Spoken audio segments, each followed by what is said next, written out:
Hey kids, it's Old Man Shouting at Clouds, and now with others too. Chatting about the CFL is what they're going to do.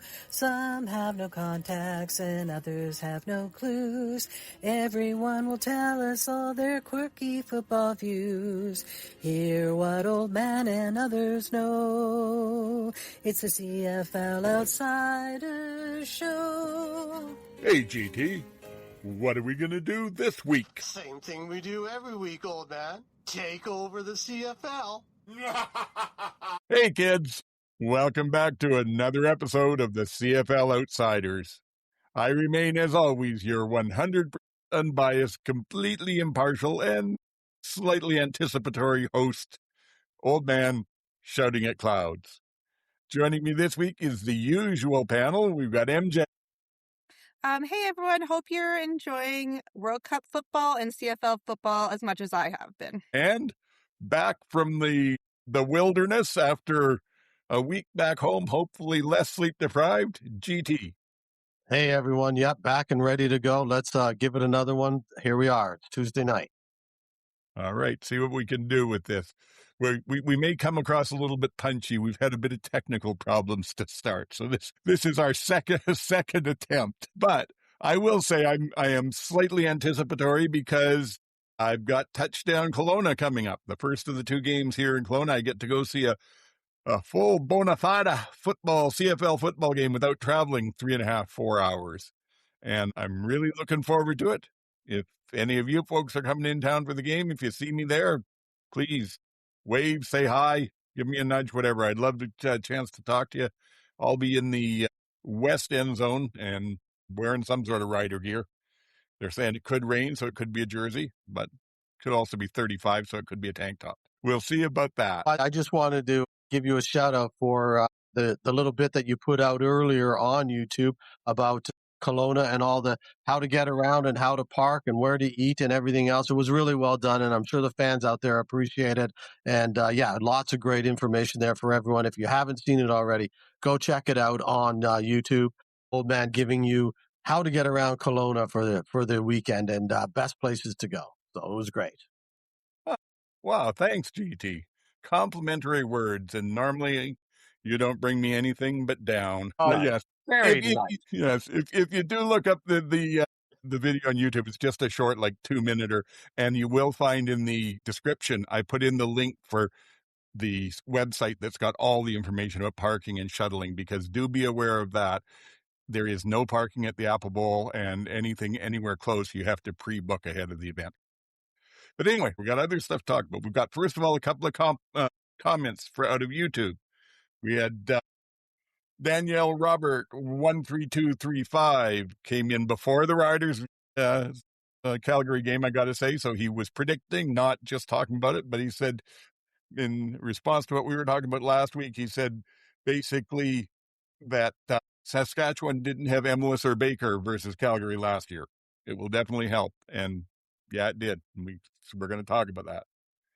And then we had somebody coming after actually catching our lyrical eloquence, going for identifying some of our lyrics. And so this was Danielle Robert.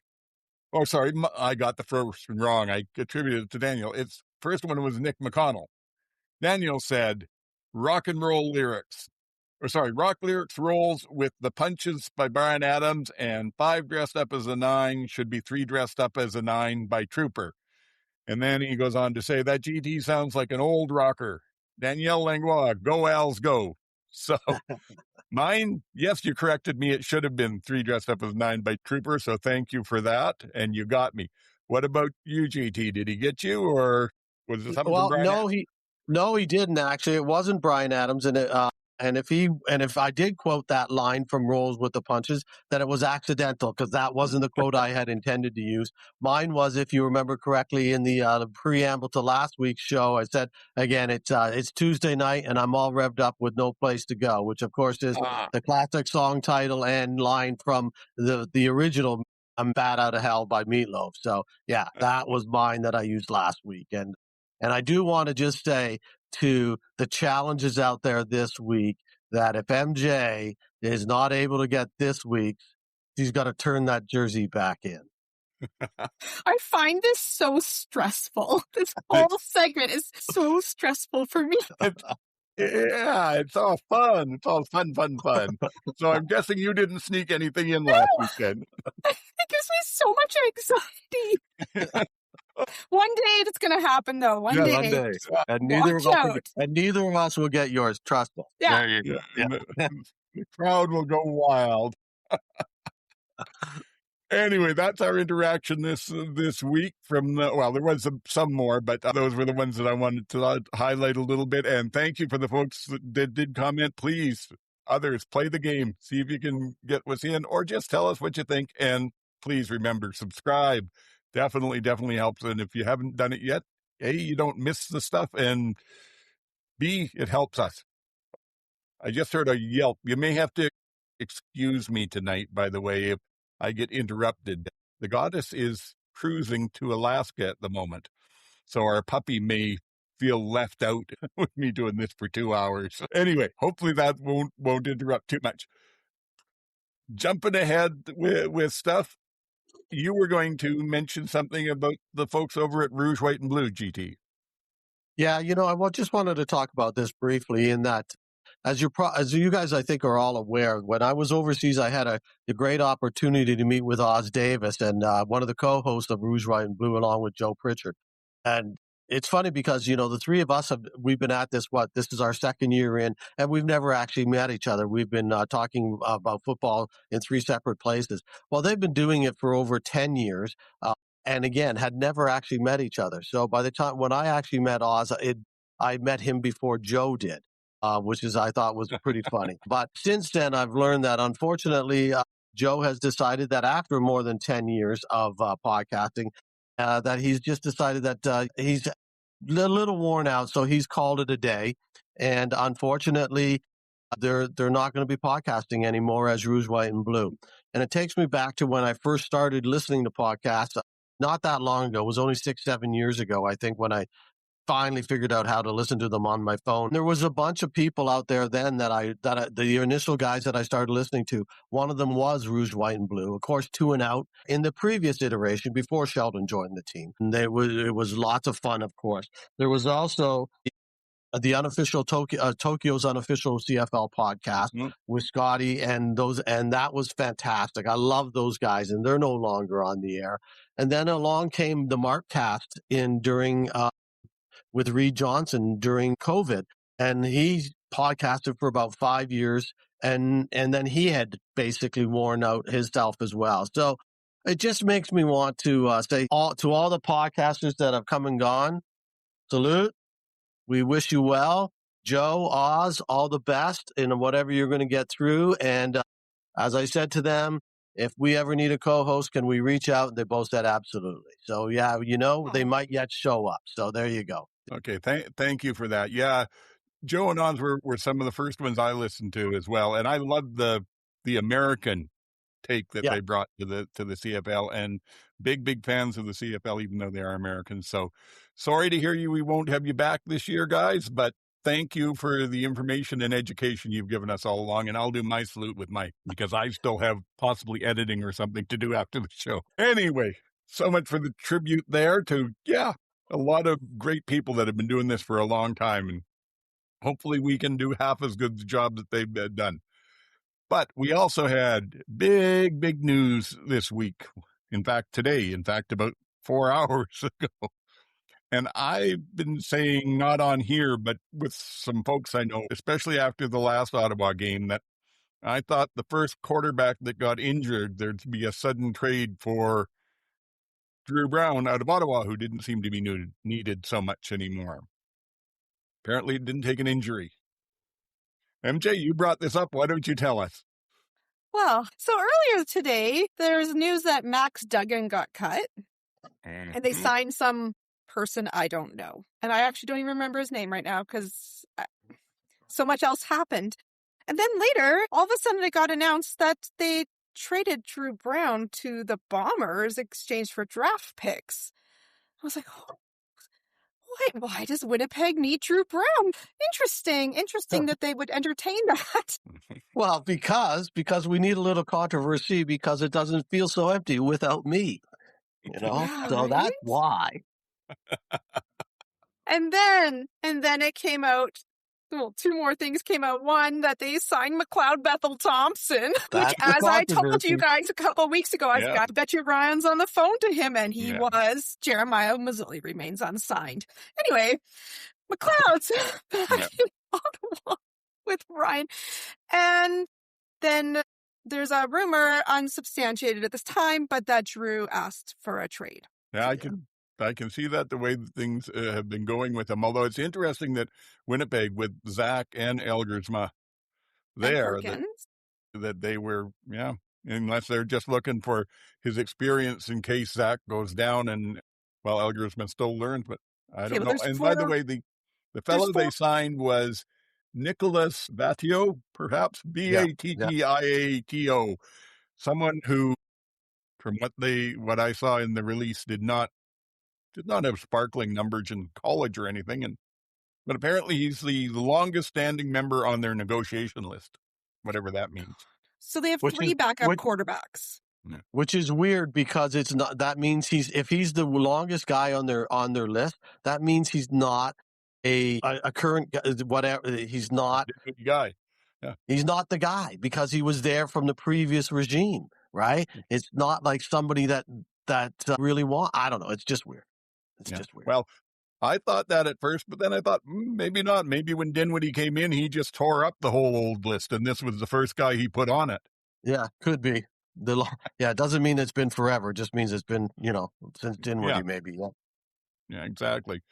But interesting news. I don't know that it'll change a whole lot. I believe that they gave up a first-round pick next year for him, and they traded second-round picks or something like that. I don't know. It's about average, a deal in picks wise that you get for quarterbacks in the league, American quarterbacks particularly. So I'm not that surprised on the actual deal itself. I'm surprised that the deal was done, and to Winnipeg of all places. But I'm not surprised on the level of picks back and forth. If it had been much more than that, I would have said somebody got robbed. But in this case, it seems to be consistent with what quarterbacks get traded for.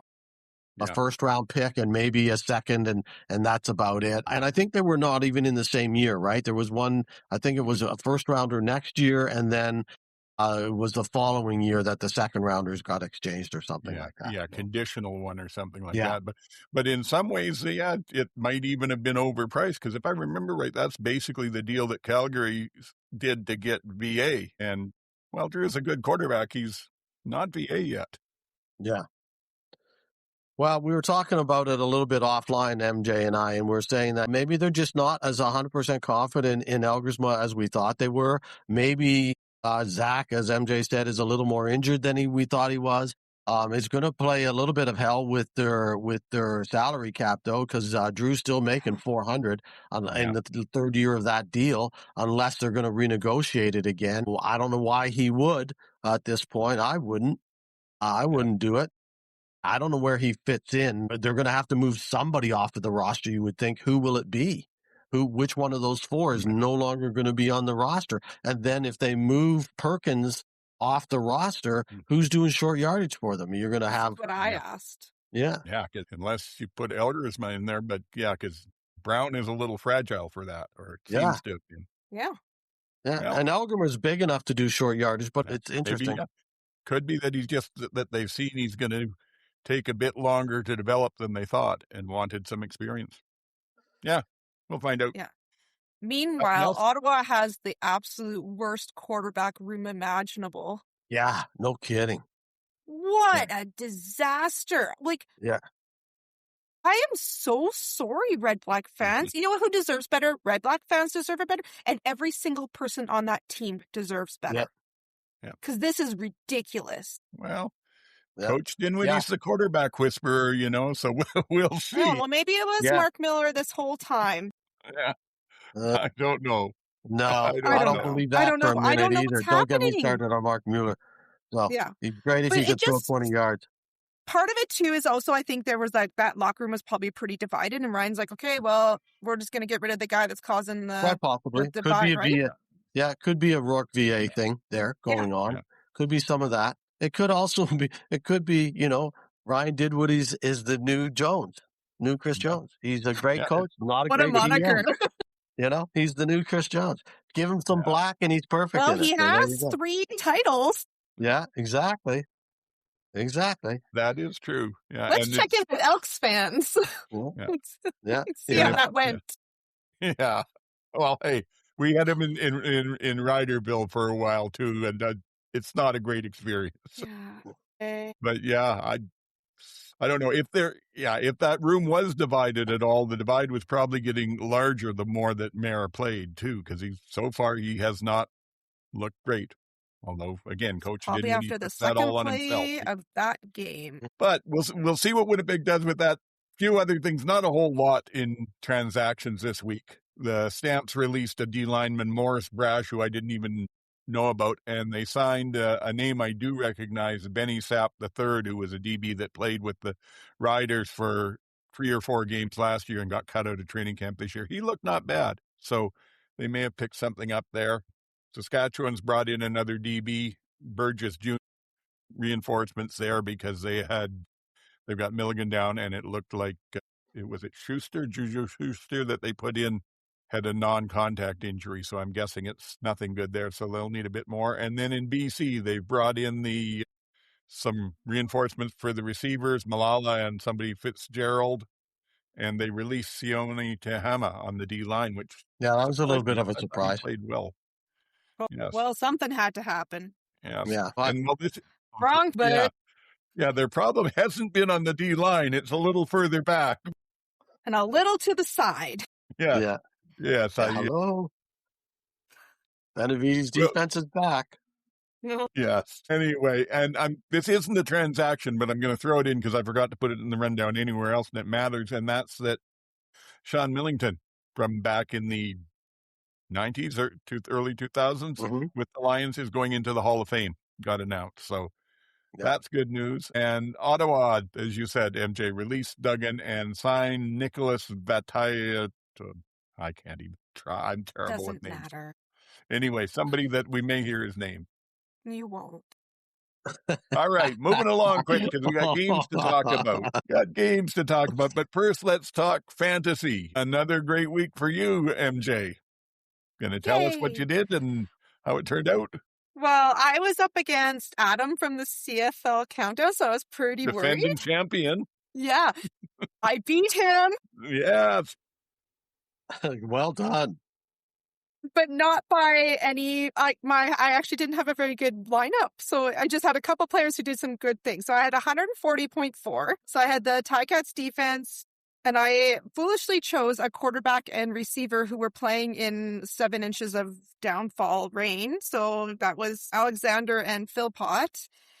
But luckily I had Thies and Rankin. And then my other wide receiver was Wheatfall because he had such a good game last week. I was like, surely he's now Bo's go-to guy. Zero. He got 1 pass, it dropped. Yes. And then I had Mitchell, who I also thought was doing good with Bo, but not this week. So, but not bad. Was enough to do it. All things considered. Thank you, Rankin. I wish I had made you my captain. I bet there's a lot of people thinking that way. But if I had, he would have got -5 rushing yards. I just know it. Yes.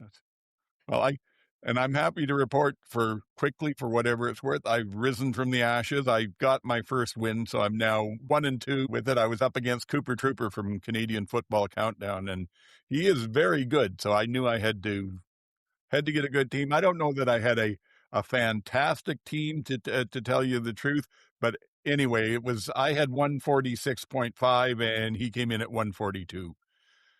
Now, mind you, it was a high-scoring week in fantasy. Adam did say when he sent out the results for the week that the average score in the league this week was at 131.7, I think. So that's huge. There was a lot of offense this week. There was. And I went against a bunch of my rules in picking my team, and it worked out. So I had the Hamilton defense. I said I would never take the Chad on fantasy, but I took him because I didn't want to miss that matchup against Ottawa. And if he hadn't thrown 4 interceptions, my score would have been even better. But I said I'll not pick a running back against the Riders because of what they're doing. And in the end, the way the team worked out, I had room for Mills, so I took him. And his second half helped me a lot. I also took Hicks from Toronto at running back, and then I had a couple of Toronto receivers, Mytel and the new guy, Common, and that left me with enough money to take as my flex Tyson Philpott, who didn't perform as well because of the rain. But like I said, I got the first win. I'm on my way now. As it sits, if the season ended right now, you'd be in the playoffs, MJ. I'd be 2 spots out of it. So there's work to be done. Did you do a team at all this week, GT? No, too busy. All right. So that's basically the early news for this week. There's not a lot of it, which is good because we've got 4 games to talk about. And the first one was... No, stop. Are we talking about Nathan Rourke? Oh, or you're Chris right. Morris? I skipped over 2 things here. You're right. Let me go Or back first of all. Brendan Soresby?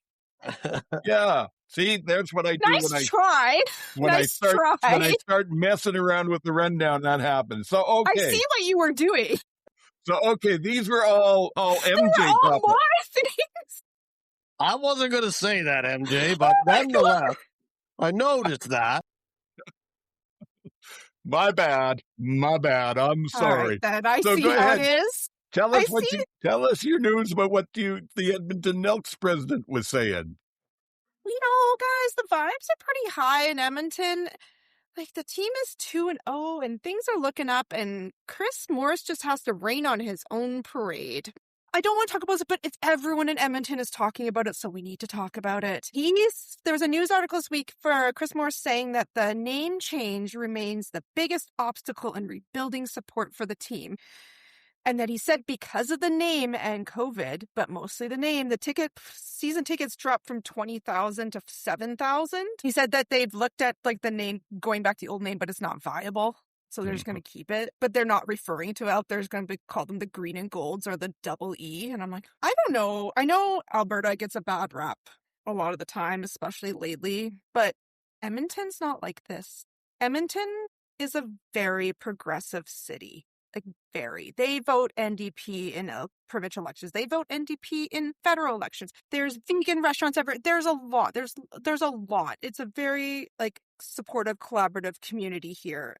And I mean, just for example, the Riverhawks 1 year, after they found the remains of the children from the residential school in Kelowna, that year, I think it was that year that the Riverhawks wore orange shirts on Canada Day.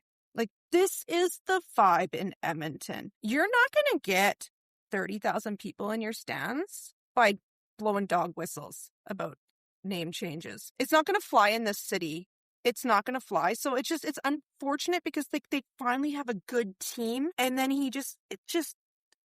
I also want him to go to a Riverhawks game or a Stingers game to show them how to do game day situations, because it's not the name change is the reason people aren't there. It's your garbage team. Well, we used to be. It's your garbage stadium experience. You mismanaged a fan. I don't think they understand how upsetting it was that for fans in Edmonton of the Elks that they mismanaged Trey Ford. That is, you can't even quantify it because it was so upsetting for people here. You mismanaged a absolute crowd favorite. And yeah, your game day experience is just really bad.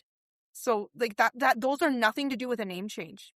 If you start winning and have a good game day experience and put a good team on the field and have some positive community outreach, no one's going to care what your name of your team is. So just grow up and get over it. I'm so sick of talking about this. Yes. Yeah, 100%. I mean, it's got nothing to do with anything except that they've been a bad football team for a long time.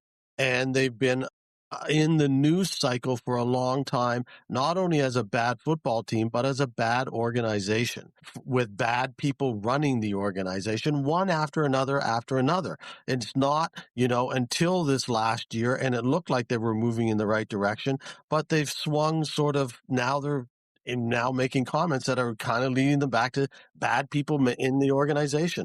So they just need to win football games and get out of their own way, and the fans will be back. And it's got nothing to do with the name of the team. As that merchandise proved, when they made that name change, it was selling like hotcakes. Everybody loved it. They did a great job with the changer over the field and the showing off with bringing out the emblem in the middle of the field and everything else. I remember that. And the fans were excited by it. Then there was a big crowd that day. So it's got nothing to do with the name change. It's got all to do with the fact that since the name change, coincidentally, before and leading up to the name change and since, it's been a terrible team in a terrible organization. The only thing they've done right is the name change. Yeah. So Agreed. get over the name change excuse and do everything else right, and you wouldn't have a problem. I mean, the running joke for the first 3 years was that Calgary won more games in Commonwealth than Edmonton did. If they put as much energy into anything else as they do this name change, complaining about this, like, sky's the limit. Yeah. Like, just honestly. The thing is, this was semi-predictable when we saw Larry Thompson buy the team and immediately start talking about how he didn't like the name. And then he reinforced it by building an echo chamber of people who had that same opinion as their front office. And it's unfortunate. You would think that you could move past racism and just put entertaining football on the field and entertain the fans with a good product from how you present it, and you'd be fine. And I think they will be if they just concentrate on that. I have no problem with them marketing the double E. It's still the double E. It's still the Edmonton Elks. It's double E. The colors are the same. I have no problem in going back to old uniforms and just a double E on the helmets. That's what they did. That's what they were. So that's fine. It's just incessant bringing it up and talk about it. I did feel by watching that interview that he got a little sideswiped, so to speak. It didn't feel like that's where he was going to go, but then that's sort of, he got led there by the questioning, but then he delved into it. I mean, he went into it, and I think that was the mistake, where he should have recognized, that no, that's not where I need to go, and back off and change the subject.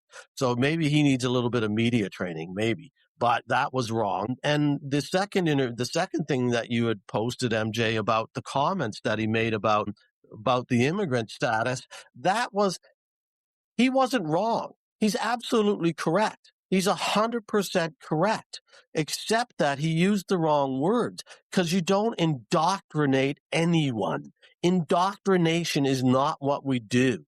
Indoctrination is forcing. We don't force people. We educate.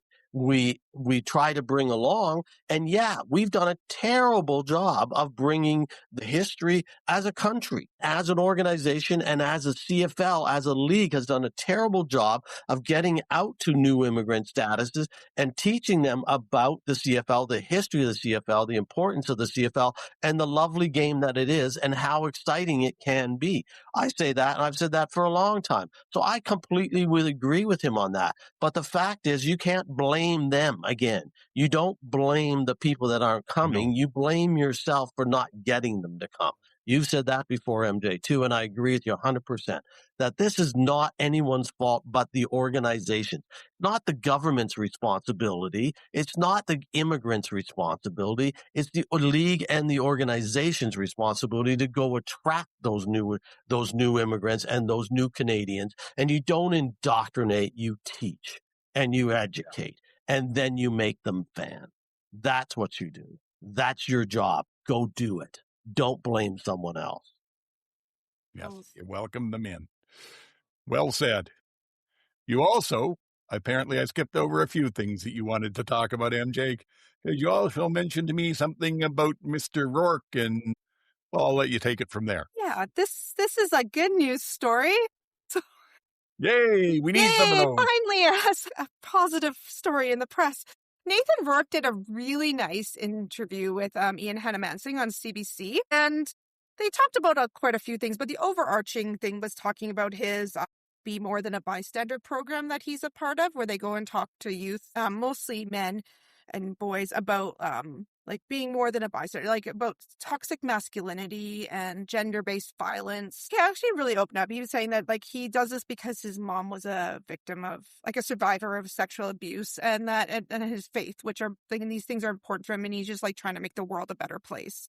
And I thought that was like so sweet. So good for him, because this red pill stuff is quite scary. And if you can get a star of a league and a face of a league out there talking about this stuff to young men, this is fantastic. They also kind of tried to get him to talk about the NFL, and he was just like, yeah, I had fun there. I'm here now. And it was interesting because he was talking about how the CFL needs to market Canadian players. He's like, we have really great Canadian talent and it's just not being marketed.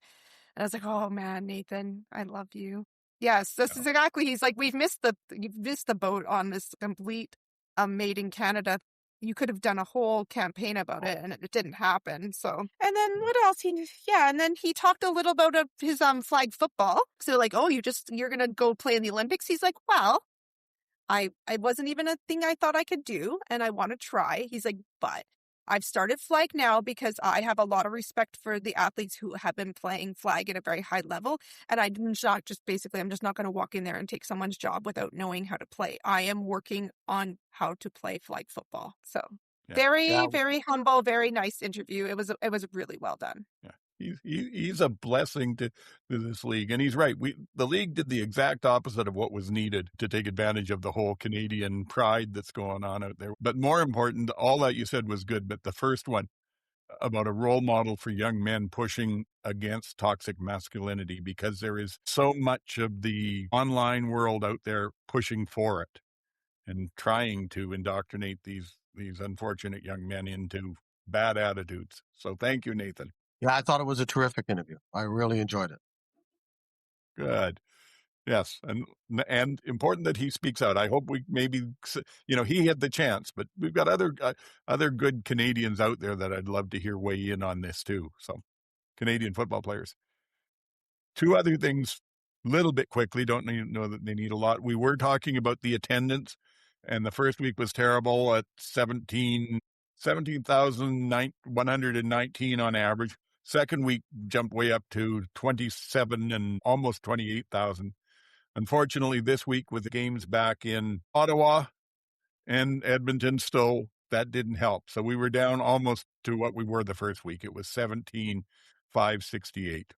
In fairness to Edmonton, we got a month's worth of rain in 2 days. That was unbelievable watching.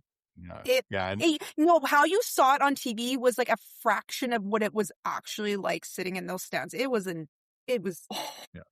Full credit to the fans that were out there. That is something else. Yes. And that impacted it. But you can see the impact was also like Ottawa. I think Ottawa had less than their first game. They had just under 14,000. Calgary, don't worry, guys. McLeod Bethel Thompson's going to fix that. There we go. Calgary was the best at over 21,000, and Hamilton was up over 20,000, so 5,000 more than their first game, even though it was a Friday night game. Yeah, Hamilton. I was going to mention when we got to the game, but I don't know if they announced that many. I was going to ask what the attendance was, because it certainly didn't look like it on television. It looked really empty on television. All right. So do teams? This is the interesting thing. Do teams base attendance on ticket sales, or do they base it on scanned tickets? Because they're two different things. Oh, no, it's on sales. It's not on scanned tickets. So, you might buy a ticket and just be like, gross. It's so gross out. I'm not going. Right. And that probably happened in Edmonton more than anywhere else, right? Because even their season tickets, they just count them automatically as attendance. Yeah. So, you can tell the season ticket base by the minimum number that they will tell you for any attendance. But I just thought Hamilton in particular looked very empty. I was very surprised considering, the first 2 weeks they had, the home game against BC, against Nathan, everything else. I thought there would be a much better looking crowd than it looked like on TV. And I know there's the end zone party places and all that other stuff, but that still doesn't excuse wide open swaths of empty stands. So I wonder what their ticket prices are. Yeah. I'll have to look. I think they're reasonable. They're higher than Toronto. I know that when I buy tickets when I go to game in Hamilton, it's always more money than it is in Toronto. And considerably more. Okay. Well, we'll get Cub reporter MJ working on that to come back with the next. Maybe I'll do a deep dive of ticket prices across the league. Sure. Anyway, so a little bit disappointing. Will it be better this week? I certainly hope so, and we'll see, because there's games back in at least the 2 prairie hotbeds that sell very well. It'll get dragged down somewhat by Touchdown Kelowna because you're 20,000 maximum there, and I think they had sold it out, and they've now apparently found a few other seats and released a few more this week. I don't know if those have been gobbled up or not, but we'll see. The other thing that, before we go on to the games that you brought up, MJ, was the bad boy quarterback from down south, Brendan Soresby, is this it? The college guy who's been suspended for betting on games. Betting on his own games. Yes. Yeah. And lots of them. And for $90,000 of bets over 4 years. This NFL released a notice today that they were going to have a supplemental draft, and he was the only one that applied. And they're like, your application provided no evidence as to why we should let you be in the supplemental draft. They're not having a supplemental draft. Oh. And I only bring this up because then everybody today was like, oh, well, he's going to the CFL. Like, oh, get ready, CFL. He's coming. He's going to, because he's not eligible for the NFL draft till 2027. I was like, guys, we also have gambling rules in the CFL. Talk to Sean Lemon. We have gambling rules. He's not coming here. Anyway, this whole story was just to say, like, he's not coming here. Stop talking about it. Yes, generally those comments, just disregard them, because they're from people in America that have no idea what the CFL is. They just believe that it's a lesser league, and that's where all the washed up people in America go to. They have no concept. They have no idea of how it works. There's no way a guy like that is, why would he even bother? You know, he's got a year. They have already said you can come back next year, but you can't come in this year. So he's made enough money, I'm sure, from NIL that he can wait a year to go back. He'll still be a first round pick. He might not be the number 1 pick anymore, but he'll be a first round pick next year. So it's like, take a year off, chill, and learn, get and mature a bit, and maybe you'll get over it. So yeah, he was never coming here. That's just those squawk. Every single player in the States that crashes and burns, get ready to go to the CFL. Whatever. But you know why? Some part of that is, though, Gigi's, because the Argos keep signing these kinds of guys. Yeah. I was like, if anyone's going to sign him, it'll be Toronto. Yes. And it's gone on forever. There was a line North Dallas 40 from, I think, the early 70s where the player wasn't performing well, and someone said to him, better learn to speak Canadian. You know? Yeah. So it's, but no, I mean, first of all, why would anyone in the CFL want him for 1 year? He's right.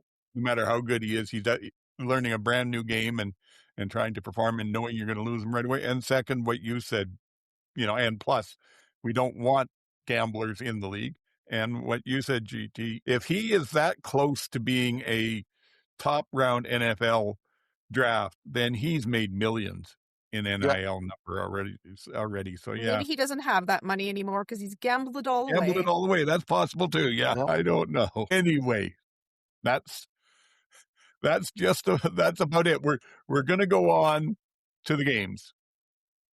As soon as I say one more thing, because I forgot this on fantasy, because I enjoy these little things about it. So I'm watching the games, and I know what my team has, and I don't check the tracker through the game, but I know what I've got for players, and I'm feeling pretty darn good about it. And then the game's over, and I look and I find out I won by 4 points over Cooper Trooper. So that's okay. So who did he run? Turns out he ran Jan Schaefer-Baker as one of his players. So that second last play of the game, where the Calgary defender came up and smashed Schaefer-Baker on the 1-inch line and kept him out of the end zone, gave me my victory. He got the touchdown. It would have been 6 points for Cooper Trooper, and I would have been losing again. So you just never know where you're going to find the points in these games. They say it's 4 or 5 plays every game, right? Yeah, and apparently that's true of fantasy too. Yeah. Fun when you get one that hits that close to home. Anyway, so am I safe now? Have we covered everything we were going to? Okay. We're good. I do not want to face a revolt here. So. This has been noted. This has been noted. Yeah. All right. So the first game of the weekend. And I'm standing in solidarity, by the way. Okay. You're not saying with who. You're just in solidarity. That's right. Okay. First game of the weekend was BC going into Hamilton, and they were in an unfortunate position because 4 of their starting 5 receivers were injured and out. And for some strange reason, they elected not to field a defense.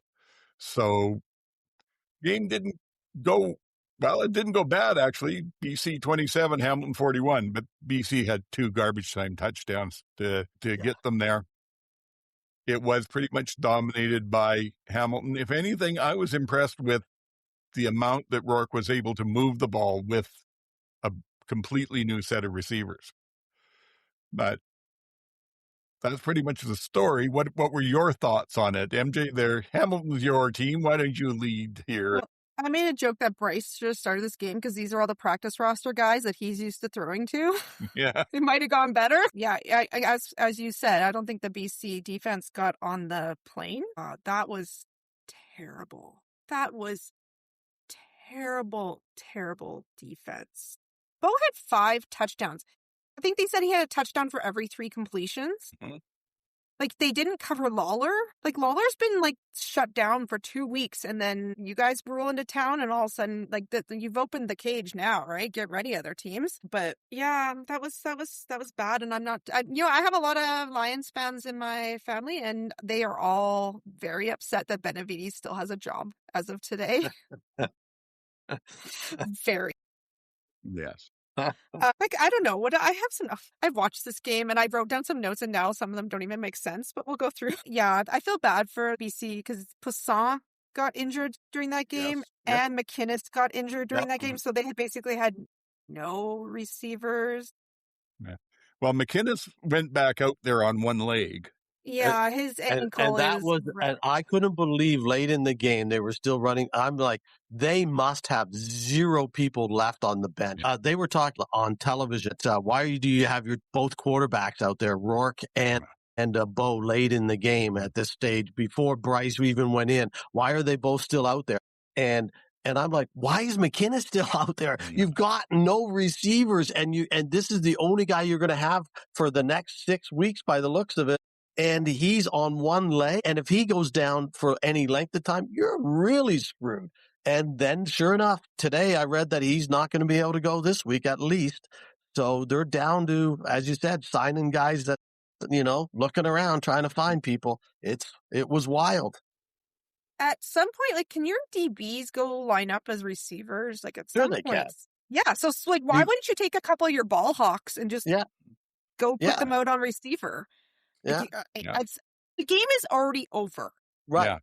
Save McInnes from like doing more damage to his ankle. Put some DBs out there that can like catch the ball decently well. Don't put Rourke back out. It was stupid that Rourke and Bo were out there. I understand that Bo was trying to get 6 touchdowns, blah, blah, blah, but I'm not a fan of that because I like to take the long view. We need you in October and November.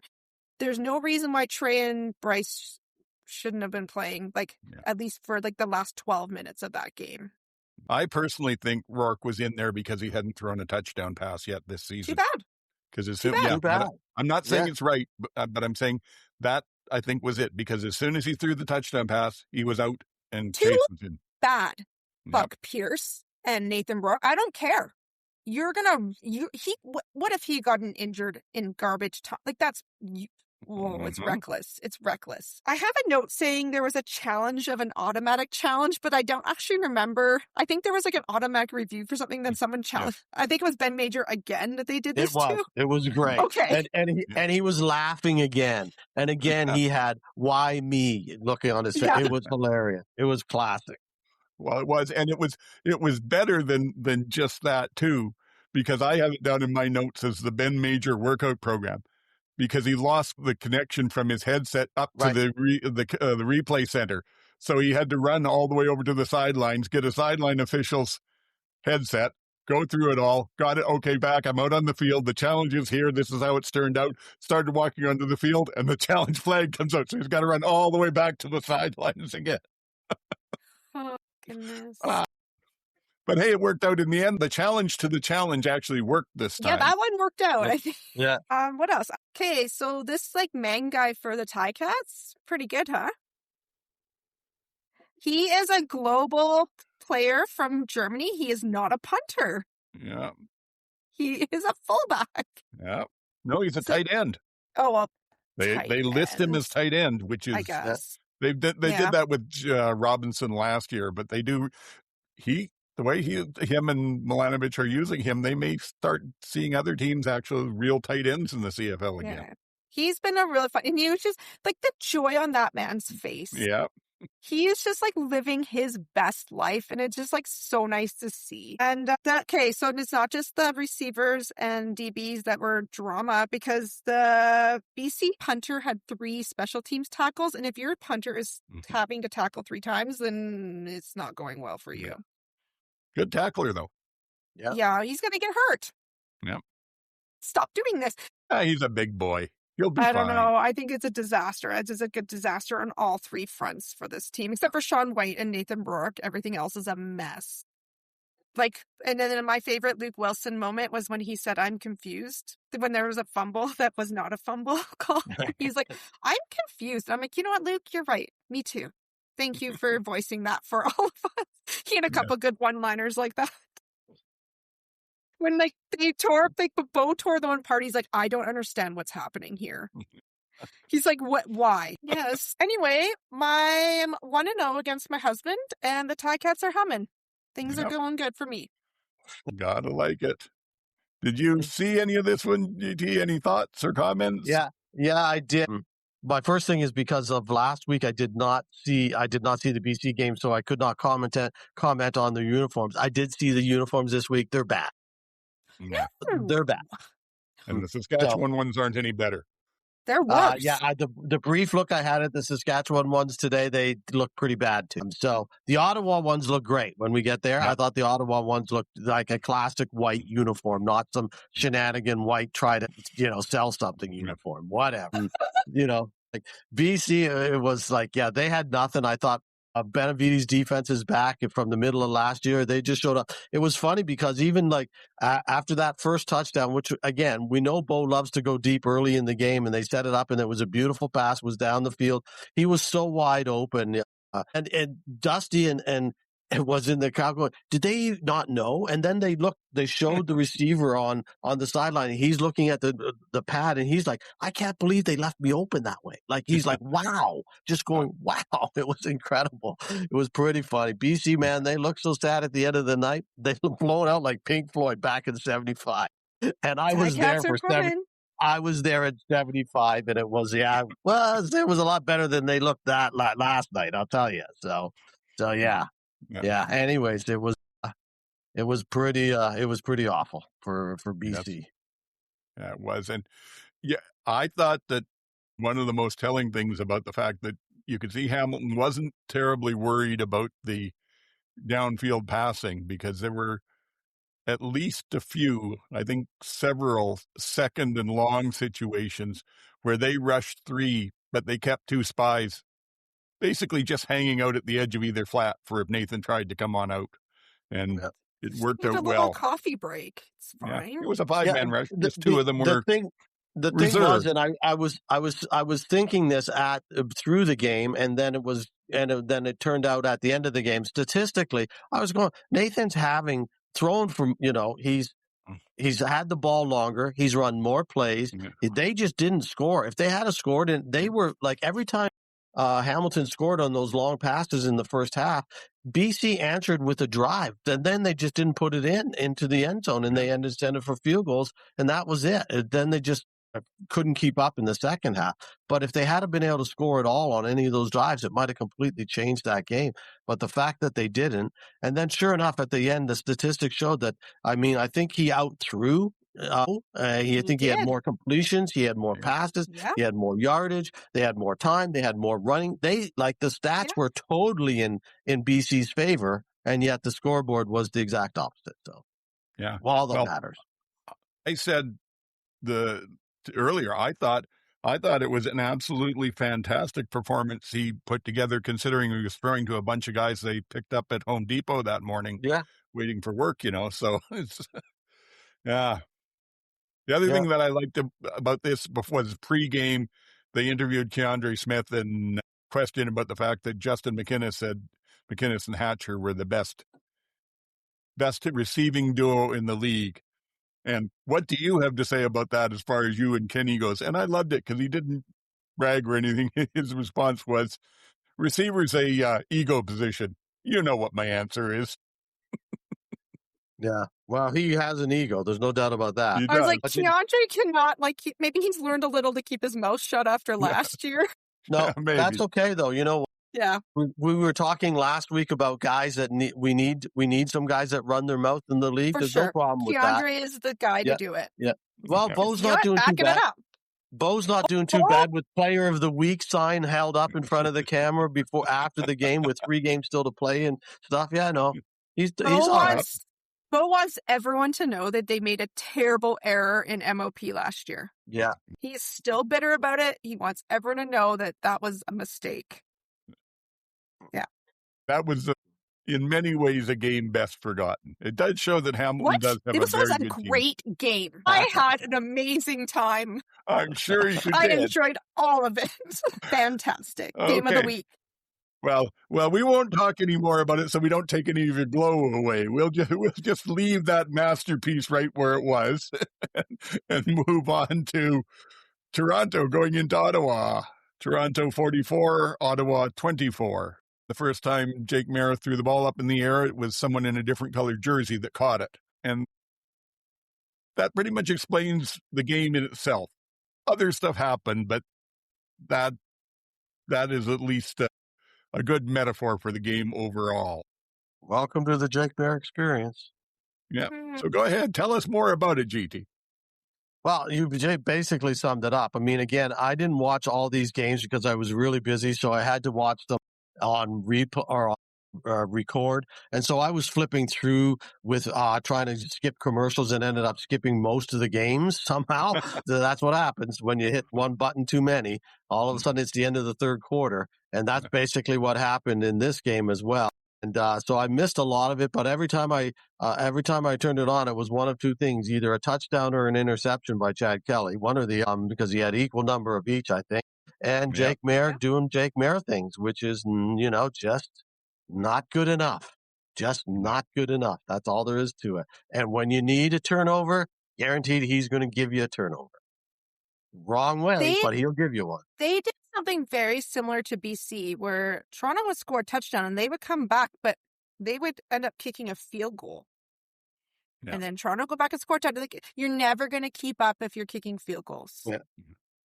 And there are other teams scoring touchdowns. That just seemed, because it was close until the half. Like at the half, it was still pretty close.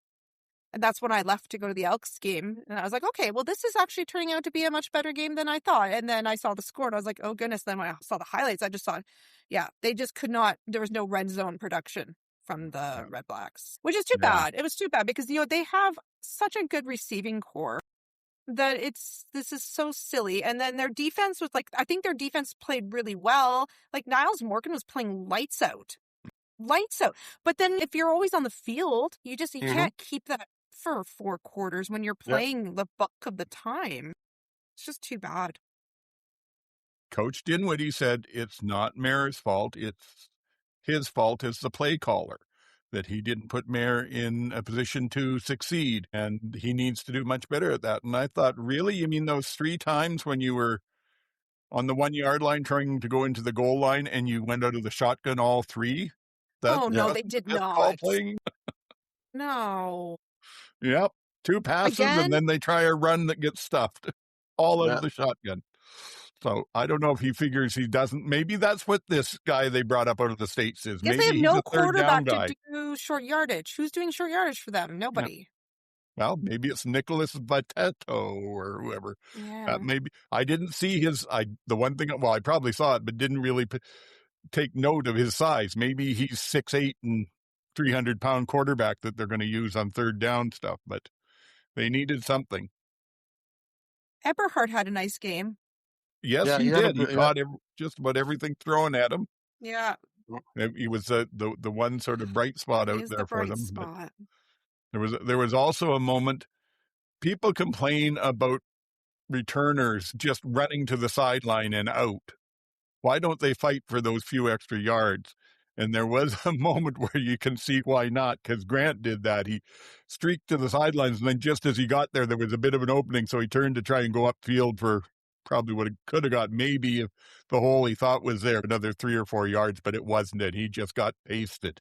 So there's a reason you keep going out of bounds when you can. Yeah. But the only other thing, I mean, there's not so much to talk about with this game because it wasn't a good game any way around, really. You know, like you said, Kelly looked fantastic in the first half. In the second half, he couldn't tell what color he was throwing the ball to. And did apparently you see him get his head knocked? Like, because someone said that he started playing like crap after he like hit his head. Well, he took a couple shots where the helmet came off in the first half. Yeah. So, yeah. I saw a comment from Coach Miller. The way that the article that I saw didn't really say, was he asked, did Kelly have a concussion or did he bring it up on his own? But he addressed the concussion thing, and his answer, frankly, appalled me. It was, I don't think so. They didn't tell me anything about a concussion. The 3 down guys were really up in arms about this today because they said that they saw him. I can't remember if it was a hit or if he hit his head off the ground, but then he started throwing interceptions after that. And I didn't see it, but if that's true, that's a terrible coaching. Well, it is. And it's something with the organization, and it's Kelly, because don't forget the game that he got hurt. He talked about the fact that he was playing concussed in that, but he just didn't tell anyone because, yeah. Right. It's not. Yes. Your backup won a Grey Cup. They can go in. Arbuckle can go in. It's not like you're putting no-name guy in. Yeah, but... Goodness. I don't know. All right. Well, good luck, Argos. Yes. The only other thing worth mentioning in this, and it's at least on a slightly lighter note perhaps, is the fact that, again, the commentators love to pump up the players, especially the stars, and Dwayne Ford got talking about Pickett, what a great defensive player he is, and his comment was, and of course Ottawa would have loved to keep him, but they couldn't find the money to fit him in. And I'm sitting there thinking, do you remember this the way I do, that Dinwiddie came into town and 3 days later he was released? Pickett's a hell of a good player. I'm very impressed with him, but there's something between him and Dinwiddie that just doesn't. Did you hear today well. that they released Lewis Ward while he was on his honeymoon in Mexico? No, I didn't know that. Class. Nice, guys. Nice. That's it. Going on to the this week's Monsoon Bowl. Yes. Montreal 29, Edmonton 32. Bit of a shocker. It's the game we all got wrong on our picks last week, and it was played in the rain, and so there was some ugliness and some sloppiness, but there was also some very good football going on, and full credit to the Elks. They fell behind a bit early, but they ended up coming back, fighting their way back in it, got it into overtime, and then took it over in overtime. And in the end, a defining moment was within overtime. Rankin fumbled, and there was a big kerfuffle and shuffling and crashing around, and it was awfully hard to tell who touched the ball before it went out of bounds. Looked like it could have been either. It looked like there might have been Montreal, but they ruled Edmonton on the field, and there wasn't enough to overturn it. And I mentioned this because I'll be talking about this with an interesting part of the weekend later on too. But that was a key moment where, like I said, you could, depending on which color you were wearing of a jersey at the day, you could make a good case for either team getting it. And it was good to see the replay center when they just say, we don't have enough evidence. We've got to go with the field. Yeah, they used that line on television twice that there wasn't enough evidence to overturn the call. I thought Boschman was underneath of it in that play. I really did. I thought it was Montreal's ball. And they would have won the game on that because that would have been a turnover, and they would have won by the field goal instead of losing by the 4 points or whatever on the touchdown by Edmonton later on. But on that same drive that eventually Fajardo ran it in the opposite direction and into the end zone for. But at the same time, Montreal kind of took their foot off the gas in the third quarter, and Edmonton made adjustments. Montreal didn't seem to make the adjustments at halftime. And Edmonton made some, and then Rankin just did Rankin thing. As much as I just say that you need to spy that guy, he's so good, you need to spy that guy. I mean, he can stop on a dime, he can make a turn, and then he's so fast that once he gets going, I mean, they had him twice in the backfield on both of those touchdowns. He should have been stopped in the backfield, but he turned on a dime. Again, credit to Edmonton that they won. I don't think that they played that great a game. I just think they won on two huge plays, really, by Rankin, and then a very nice touchdown by Fajardo at the end of the game. I thought that was a well-executed play in overtime where he faked to Rankin and then Fajardo went the other way into the end zone. I thought that was well-executed, but I also think they shouldn't have had the chance to execute that should have been game over and Boschman had that ball, in my opinion, but whatever.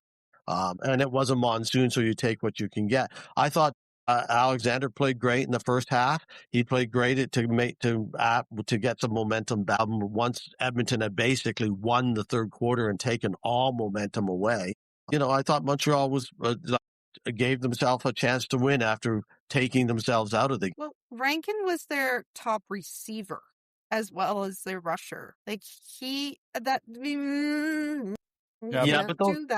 but those receiving yards are like a 5-yard pass and a 65-yard run. So those that count. That's not like it's a 65-yard pass, Yeah. Well, no one else had over 50 yards except for him receiving. But it says something about the Al secondary, though, because that was one thing I noticed is that for some reason the Al's pass rush really wasn't there. Cody was getting a long time back in the pocket to get the ball out, and he was still either checking it down or throwing it away a lot of the time. So on the back end, their coverage had to be really solid. And maybe that's where Rankin got a lot more touches with it from there. But yeah, I have to agree with you, GT. It might have been the best game I've seen from him yet, because I've seen him do quite well where he manages to get around a corner or break through a couple of tackles and then streaks to the end zone. But these ones he worked for. He was, like you said, reversing his field, breaking tackles, doing what he needed to get out into the open where his speed could really take over for him. Yeah, I thought, but he wasn't there throughout the game, unless I'm mistaken. But I don't remember his first half being anything to write home about. They had negative rushing yards. Yeah, that's what I thought. At one point in the game. Yeah, and that's I was sitting by the scoreboard. Kind of standard for his game. He's either negative yards or over 20. Yeah. Interesting game. Good for them. Oh, good for them. Yeah. And I noted at one point there was a great punt by Zima who didn't just put one in and out of bounds on the 1 yard line. He kicked it and sort of backspun and left it sitting in the middle of the field on the 1 yard line, no return capable. So got to appreciate those kind of skills from a punter. Other than that, I sort of agree with you. Edmonton, I think that's the identity of their team. They're just going to keep scrapping, and they've got a good enough defense to hold teams to, into the 20 to 30 point range. And if they can pull off a few big plays one way or another, it's going to be interesting this weekend. I mean, again, like there was a minute left in the first half, and I was thinking Edmonton might not score. Like they might be shut out going into the second half, or then they finally got a touchdown with 0 seconds or whatever it was left in the first half. And then they came out of the break and were on fire, it seemed, in the third quarter. It was, so it wasn't like they had a great first half. I don't think they played scrappy. I think they just kind of, Montreal took the foot off the gas somehow in the third quarter. And I don't know why, but it seemed like that's what happened. And again, I think it was 2 tremendous plays by one individual player, not a great overall team kind of comeback that did it all. It was just 2 tremendous plays that scored 2 touchdowns. And all of a sudden they're like, wow, now we're in this game and we actually have a 1-point lead. And then they kind of rolled a bit from there before Montreal went, whoa, and woke up again. Mind you, I've got to say, whether that fumble was Montreal or Edmonton, I really couldn't tell. And on a couple other challenges, I couldn't tell. But I did have my old prescription then, and apparently my eyes are getting worse. So I have brand new fancy glasses today with a new prescription, and I can actually see things. I'm not trying to interpret the football by braille anymore on the screen. So maybe I should take your word for it. But I thought that they showed some grit stuck in there. Yeah. Interestingly enough, maybe it was just because it was in Alberta, because there was another game in Alberta that had a very similar sort of trajectory. I have things to say. All right. Oops. Awesome. Okay. It's like you guys don't want me to do this podcast today. That is not true. That is not true. I was at this game, and it was like the most rain I've ever sat in my entire life. But I just want, it was the home opener. And we got to the train station downtown because we have to change trains now because there's a new train line. And there's like people dressed up as referees directing you to which train to get on to get to the stadium. And I was like, this is so nice. They gave my kid, they were blowing the whistle at my kid because he's got his Alouettes hat on. It was so nice. So I was like, oh, is this like the Edmonton Transit, or is this the Elks that are doing this? This is so awesome. Like, this has been really helpful. And I went up into one of them and asked, and you know what? I'm going to shut them out because it wasn't the Elks or Edmonton Transit that did that. It was the Edmonton Arts Council. And they were volunteers, and they came out they thought it'd be really a nice gesture to do that for first game to help fans navigate the new transit system. That is fantastic. So that was really nice. They had like music and whistles, and it was like they were getting the party started for those of us who were brave enough to go. I had so much rain gear on. I've never worn so much rain gear in my life. And the rain stopped for a bit, and then it was just torrential. And at one point, when Philpott caught the pass on the sideline, I leaned forward because we were sitting in the end zone. I leaned forward because I was like, that was a catch. And they ruled it no. We're all leaning forward. All the rain from my poncho fell on, like, soaked both me and my husband. We're like, oh no. But yeah, so like if you were at the game with us, kudos to you. Yeah, it was, it wasn't too cold. It was really cold up in the concourse. It was really windy up there and cold, but down field level, it was pretty warm. So we were able to stay the whole time. And so a couple things. Maltos' groin looks just fine. He kicked 5 field goals. Yeah. So he was apparently game time decision. So no problem. I was like, well, they're really testing it out there. Like 5 field goals. And then Cody and Alexander traded jerseys after the game. That was really nice. They took some pictures. That was cute. And I think he was just like, if anyone's going to beat me, I'm glad it was Cody. He kind of had that look about him on the sideline. Yep. And then I just want to shout out the Alouettes. It was pouring. You lost in overtime on an very questionable, iffy call. And Maltos Diaz and Philpott both came over to talk to my kid after the game and take pictures with him. And you didn't have to do that. You were miserable. And you made his day. So thank you. Yes. Nice. Yeah, I saw the pictures and I was so impressed by that. Like you said, Maltos was like, here, hold my helmet. Yeah. And Philpott with a smile, just a huge smile, very impressive. Okay. Any more? I do want you to come back next week. So I hope it's sunny next time I'm there. That's all I'll say. I know, can we move on now? The sleep. Yes. I might be getting a little gun shy here. Okay. So maybe the trajectory of the Edmonton game had something to do with being in Alberta because there was another game very similar. Actually, a lot different, but it was similar in that Saskatchewan came out gangbusters, took an early lead. Calgary, the offense was frankly anemic in the first half, and then it just flipped around completely in the second half, went into, it was double overtime that it took to get there. There were a couple of really interesting challenges in this one too. In the end, it was Saskatchewan that in the second overtime got the touchdown as opposed to a field goal for Calgary and came out ahead. Saskatchewan 40, Calgary 37. So there's a lot to talk about. My first thought was for GT, it's the trying to think the jersey from Saskatchewan. Yes, the Michael Bishop jersey. Michael Bishop, that's who it was. So it's at $77 and counting. $77 and counting with one game left on October the 2nd. Aha. So that could be an expensive one for anyone who's looking at maybe trying to get in when that one's available. Now tell me, if they meet in the playoffs, are we putting that on too, or is it just regular season? I had it at regular season. Probably best. Yeah. Probably best. I left it at regular season. So, yeah. So it's at currently, I was going to mention this myself, that currently that jersey is now at $77. And with the next game is October the 2nd, and that will finish it off, and we'll go from there. So by Thanksgiving, someone we hope will be the proud owner of a Michael Bishop Saskatchewan Roughriders jersey. So. Yes.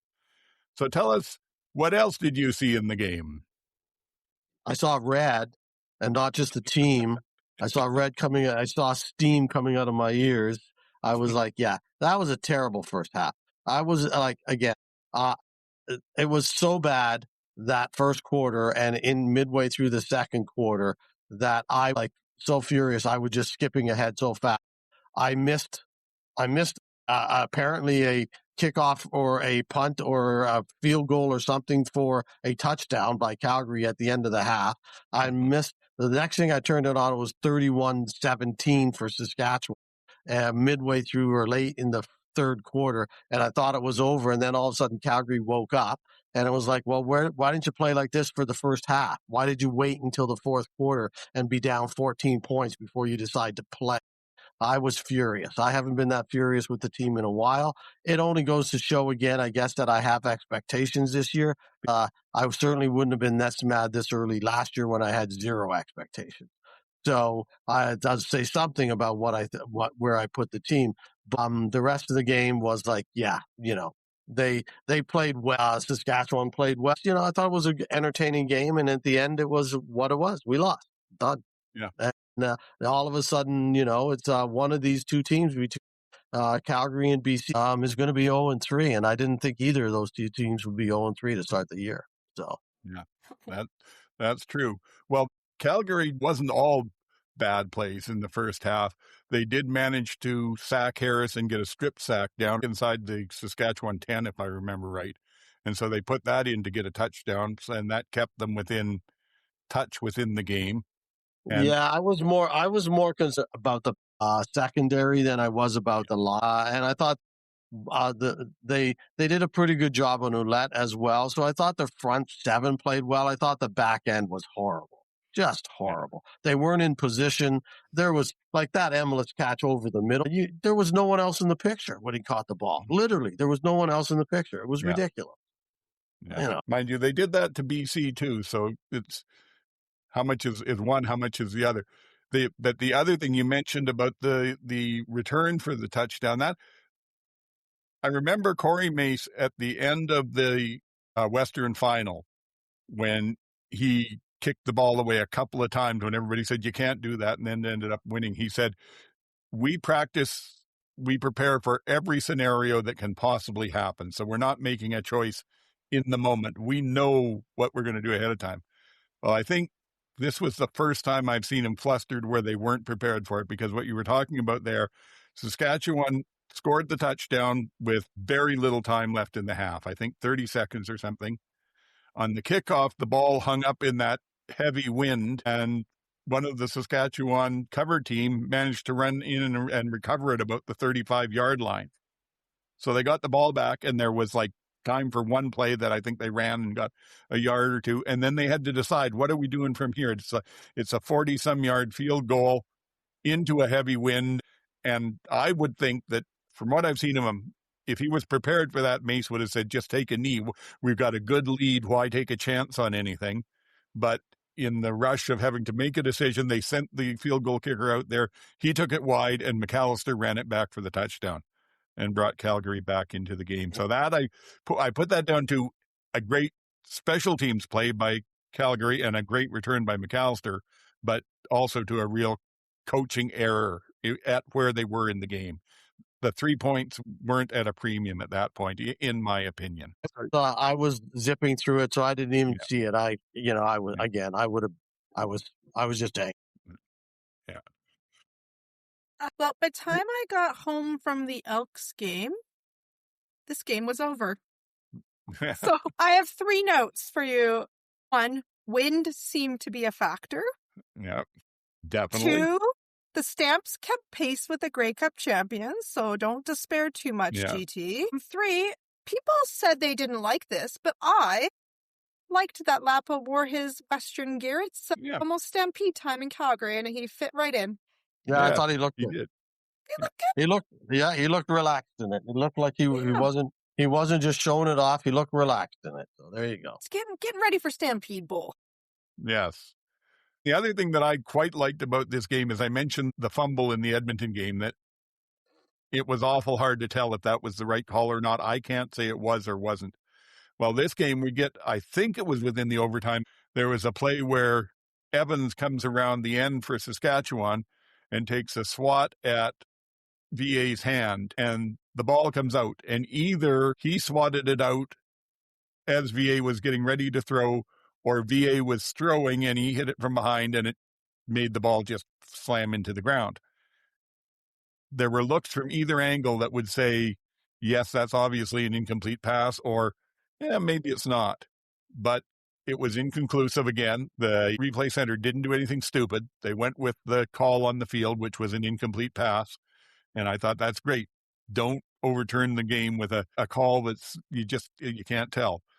And then we get further into the overtime, and on the last drive where Saskatchewan finally goes down and scores, there's a critical throw to Del Duncan Busby on about the 11-yard line where he catches it in bounds, but as he's going out of bounds, maybe the ball moves a little bit.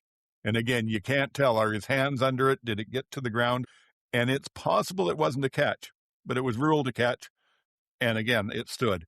So I thought that was interesting that in really tight games, the 3 times the replay center said, we're not going to do anything to affect this game without more evidence than that. And I think that's a great sign. Unless we know absolutely for sure, I would much rather see the call on the field stand. And that's just me. So yeah, no, I agree with you. I agree with you in principle on that. The fact that, as they said on the broadcast, there's no clear, what do they call it, overwhelming evidence or whatever the case may be. So that concise and overwhelming, whatever the terminology. And I agree on all 3 of those plays that there was. I disagree on that again. I thought first of all, I didn't think he was in bounds necessarily, and secondly, he did bobble the ball enough. But did he bobble it enough to not have it, or was his hand still underneath of it? It was kind of hard to tell. So it wasn't. I wasn't freaking out about that one too much. And I thought Montreal's was more egregious than that one. I thought for sure Beauchemin had his hands under that ball in the Montreal game, much more so than I thought that Busby was inbound. So there you go. With all of them, I didn't see enough to tell. And it was like there's 4 teams involved, 3 plays, and 3 of the teams benefited from the plays. So it wasn't like the refs were calling it one way for one team and not for the others. Mm-hmm. I liked it. I liked them, let them play the game and just keep that uncertain element a little bit in it. I think that's part of the appeal of football to me. Okay. I got one other point and nothing else after that. So MJ, just to be sure, you're okay now? Good. Wind was a factor. There we go. Yes, it was. Yes.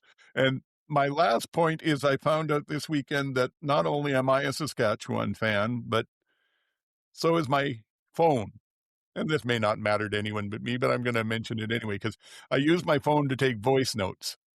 So after every time that there's a score, one of the things I do is I give the score. I pick up the phone and I go, okay, Calgary 10, Saskatchewan 14 or whatever. And I don't know why, but every time no other team but Saskatchewan, it always adds an extra 1 to it for me. So Saskatchewan is always 114 or 120 or 135. Well, I've worn it down. It's become a fan like me. Moving on from there, power rankings time. What do we got for power rankings, GT? GT, these are so popular on Instagram. I can't wait to see these this week.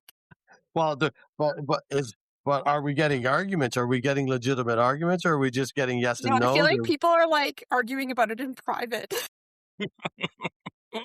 No one's going to say it to your face. All righty. Well, this week's power rankings, according to me and only me, so that if you are angry, do not be angry at Old Man and MJ.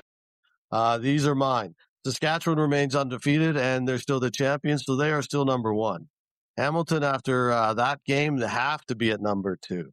I am going to put Edmonton above Montreal simply because they won that game. So I will put, and they're two. Montreal is now 2-1. So Edmonton, then Montreal, then Toronto, because of the number of points they've scored in both games. Then Winnipeg, because they're still at least have one, and then Calgary, BC, and Ottawa. And that because, and I had originally BC Calgary, but I changed it just because we're now getting into the point of the season. We're 3 games in, or 3 weeks in at least, where we're now talking about the season as such. And I think that we can make some conclusions about the teams rather than just rely on last year's standing and sort of a gut. Now we're actually seeing where we think these teams are. And based on BC's receiving issues, I move them down and put them, below Calgary. That's the only reason. But that's the reason I did it. So if you're wondering. And then Ottawa, because Ottawa's Ottawa. Okay. That's the power rankings for this week. Yeah. All right. And good stuff. So before we go into our predictions, I will tell you the injury reports as I've seen them so far here. There's the last game, there's not even they haven't even practiced yet, the Montreal-Ottawa one. But in Edmonton and the Bombers, Anderson did not participate and has been ruled out for Edmonton. And Robustelli did not participate, but he hasn't been in yet, and he's ruled out. So Anderson could make a difference. Is it Morganson, I think, is their backup there? He played well last year, but against the running team, against a possible running team, we don't know with Mr. Kundell there, but a team that can run like Winnipeg, having your Mac back out could matter. And the Bombers really had nobody of any particular point there.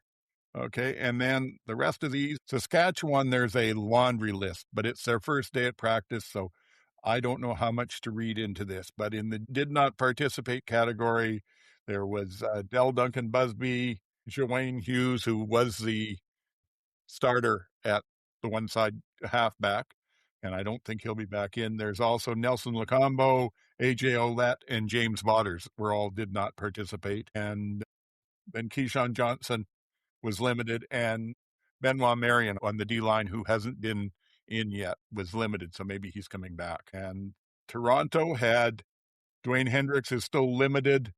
Ethan John did not participate. Priester did not participate, and Kevin Meitel was limited.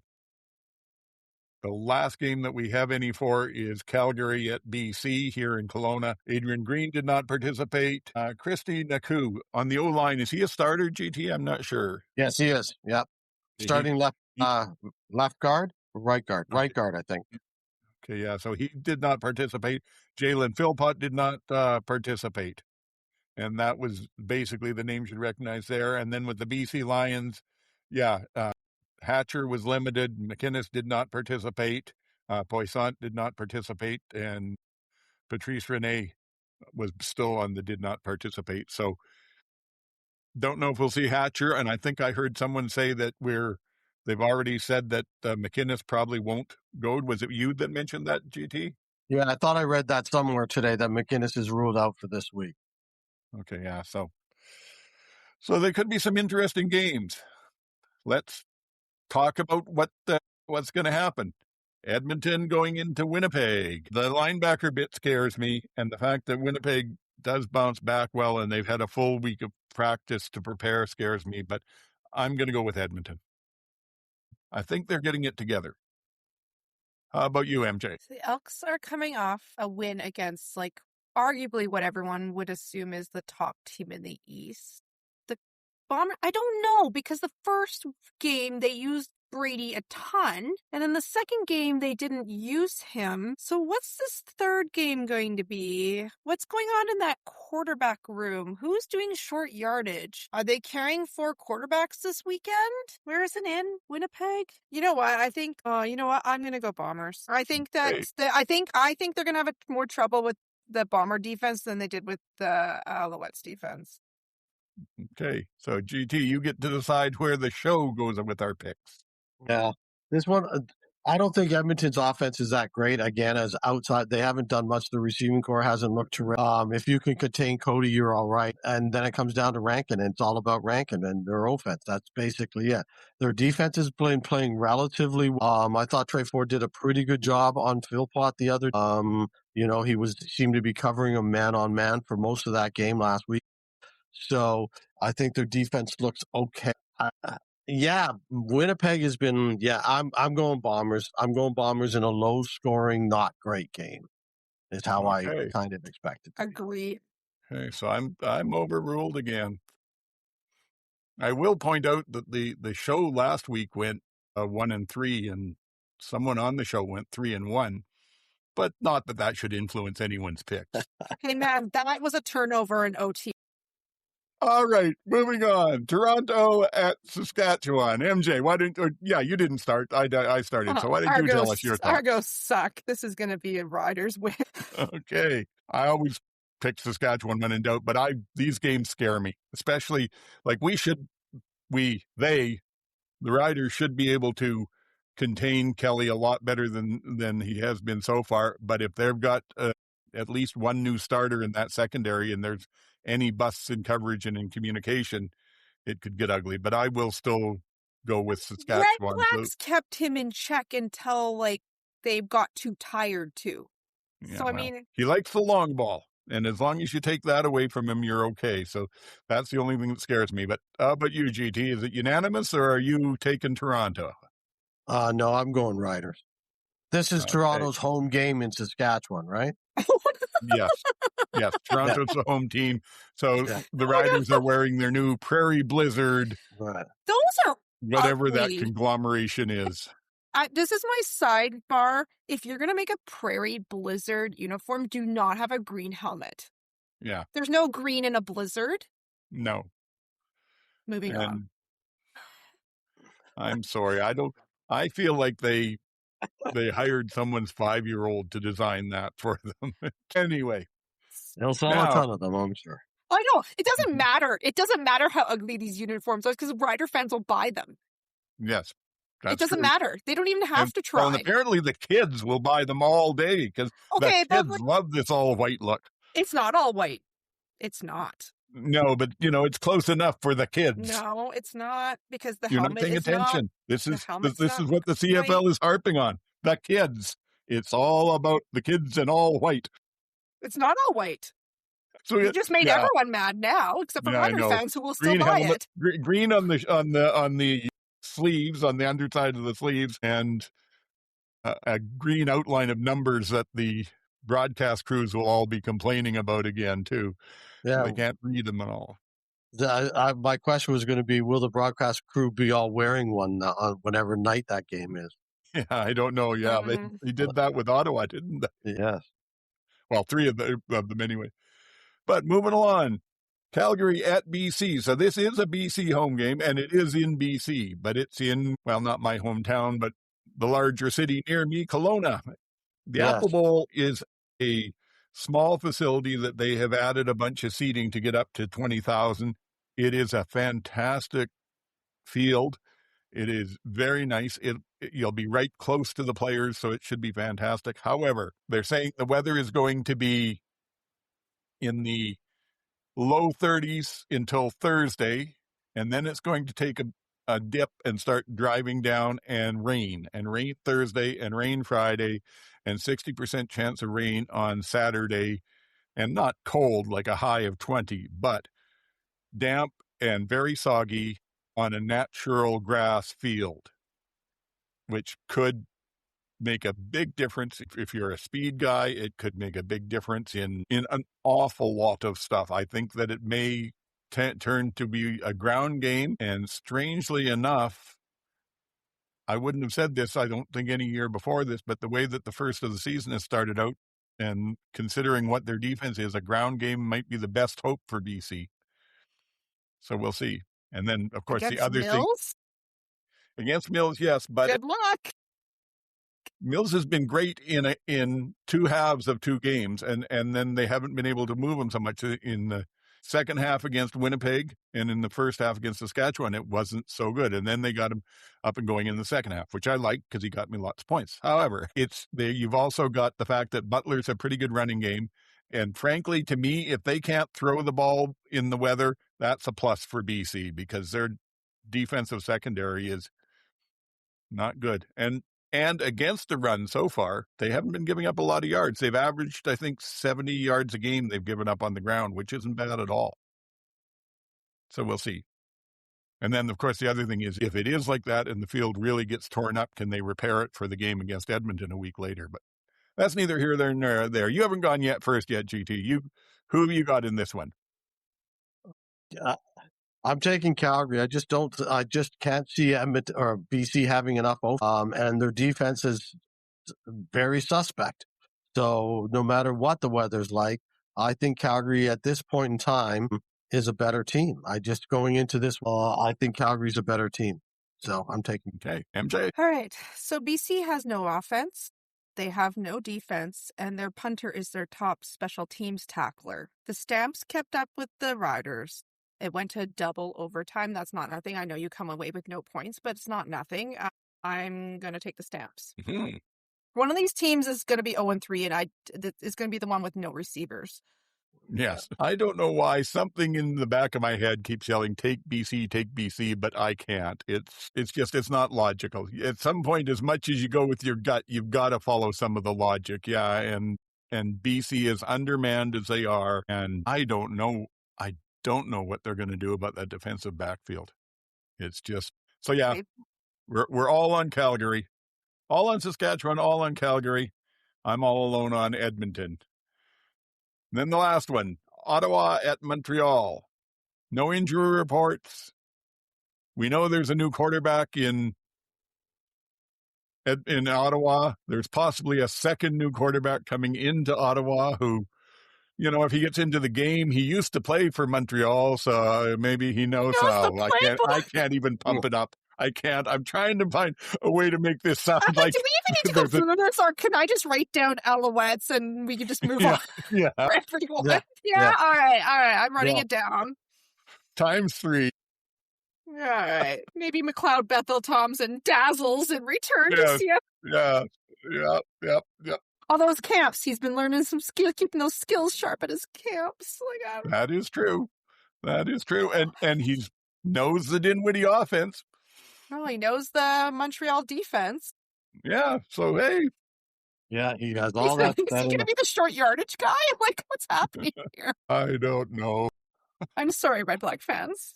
I'm so sorry. Yes. Yeah, because it's either McLeod, Bethel, Thompson, or a guy that you signed on Monday, and then all of a sudden on Saturday or whatever, he's going to be your short yardage in crucial situations.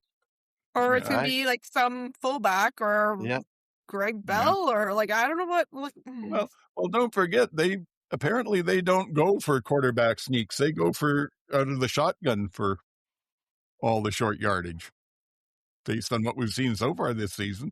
Yeah, because they have no one to do short yardage. Yeah. Duggan fumbled that first one in the rain, and I don't think they've gone under center for short yardage since then. So you don't need a short yardage quarterback. Oh, yes, the record is definitely showing that. Definitely. We're getting snarky. We are, and it's getting late. So we're going to get out of here. MJ, any closing thoughts? Any social media? Yes. Just going to say goodbye as happened with one of us last week? No, because you didn't like that? I liked it. I was I was going to say something and I'm not. By the time you watch this, Team Canada will have played Switzerland, and I hope that we all are celebrating a win tomorrow in FIFA. So go Canada. You can find me. I'm running the Instagram account. We're getting some really good comments and views on there, so that's awesome. And you can find me. Cats aren't playing. Will I even be on Blue Sky? I will. Sports and Plants. Follow me for play-by-plays of the games. Thank you. And thank you for reminding me again. I missed that off the rundown, too. Our World Cup report. This week's update. Most of Canada us won don't care. 6-0, but one Nope, of the top most of us players don't care. broke his leg. So This week's update, most of us don't care. lots of people are care. You guys are such Debbie Downers. Within this little circle here. See, you're trying to sneak information in this report, and that's not what it's about. He had surgery on his leg. Okay, GT. All right. As always, you can find me on Blue Sky at GT, and that's about it. And whatever MJ is able to post onto the Instagram account. And thank you for all of your feedback, and we'll see you next. Okay, that sounds great. And I, of course, am Old Man Shouting at Clouds and Old Man -SAC on Blue Sky there. Old Man Shouting Cloud on the CFL Reddit, and the show is on just about everywhere as the CFL Outsiders. If you look at social media out there, you'll probably find us. Other than that, thanks for watching. We're getting a steady climb of interested viewers or listeners. Our subscriber and follower list is climbing every week, which is really kind of nice to see. It's good to know we're not just shouting into the void. So please, if you're enjoying this and you haven't subscribed yet, subscribe, turn on your notifications, as they say, and drop a comment. See if you picked out the lyrics from this week at all. Hit a like button on the podcatchers. Leave us a rating and a review, a nice 5-star thing, all that stuff that we beg for, because it's helping and more people are seeing us, and that makes us happy and hopefully the other people happy too. So that's about all, though. For until next week, for GT and MJ, this is Old Man saying, get the hell off my lawn.